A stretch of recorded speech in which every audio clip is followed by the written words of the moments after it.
mortals go about your work, your loves, your wars, as if your waking lives are all that matter.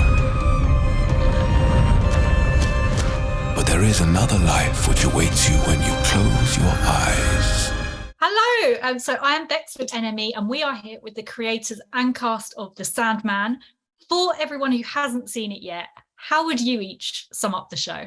It's not like anything else is probably where I begin. It contains horror and fantasy and magic and dreams. It's the story of the King of Dreams who is imprisoned in 1916 and how he escapes now and finds his kingdom destroyed, his objects of power scattered, and begins to put his life back together. And it's the story of the people who come into contact with him and whose lives are changed forever. I play Morpheus, Dream of the Endless, the King of Dreams. I am Vivian, and I play Lucienne, who is the head librarian of The Dreaming. I had heard of The Sandman, but then getting this role, I delved into it more, and, you know, I'm an actor in it, have experienced it, but now I've watched it, and it has blown my mind, because I just think each episode is like a film.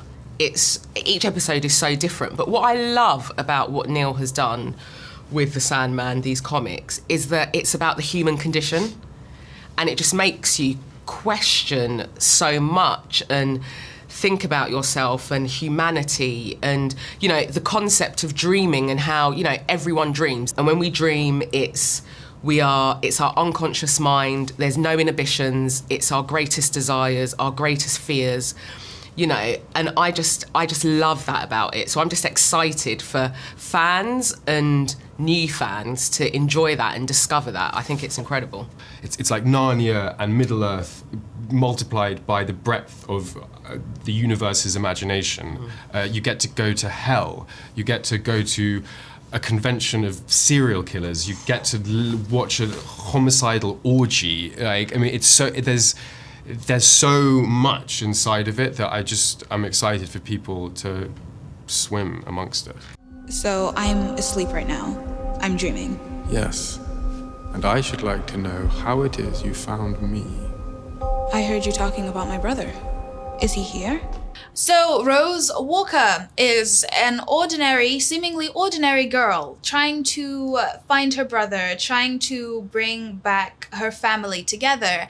And she inexplicably becomes pulled into the dreaming. And then she starts pulling loads of other things into the dreaming and merging worlds. And I play the character of Lyda Hall, who is Rose's friend, confidant, a supporter, and who's navigating grief. My name is Gwendolyn Christie. I play Lucifer Morningstar, who is the ruler of hell.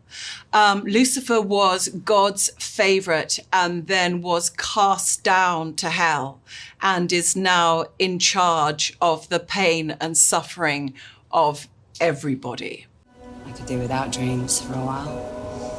I haven't had a decent night's sleep in ages. Nor will you, until we find the sand. My name is Jenna Coleman. I play Joanna Constantine and Lady Joanna Constantine, occult adventurous exorcist for hire.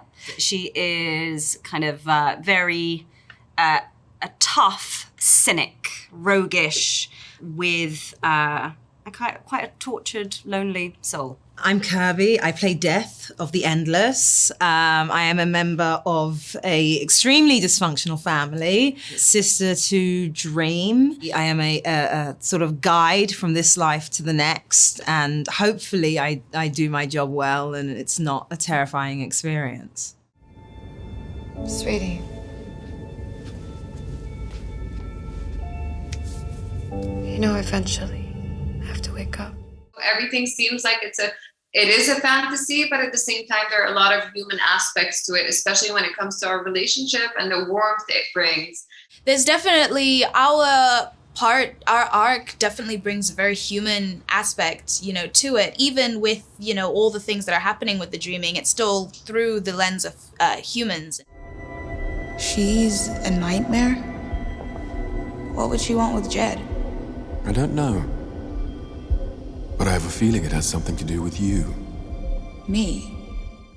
Every other attempt to do Sandman started out from a place of trying to do the impossible, which is to say, Sandman's 3,000 pages long, that story, and they would try and figure out a way to do 3,000 pages of story in a 2-hour movie, and they would fail. Fail nobly sometimes, fail dismally other times, but always fail. We are in this magical golden era of television right now, where our job is just to take those 3,000 pages of comics and use them in the same way that the guys who did Game of Thrones made Game of Thrones. It's like, well, we've got the material, let's shoot that. And putting this actually onto the screen it's been a challenge, but it's been the most incredibly rewarding challenge you can imagine. He will come after you. Well, then if he does, he won't be coming back either. I mean, this was enormous. We had 340 speaking parts in the first 10 episodes.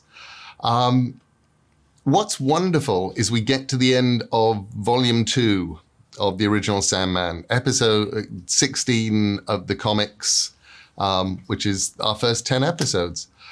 What's marvelous is we have an awful lot more to go. So if people love this, then there's so much more Sandman waiting for them. And the story really has only just begun.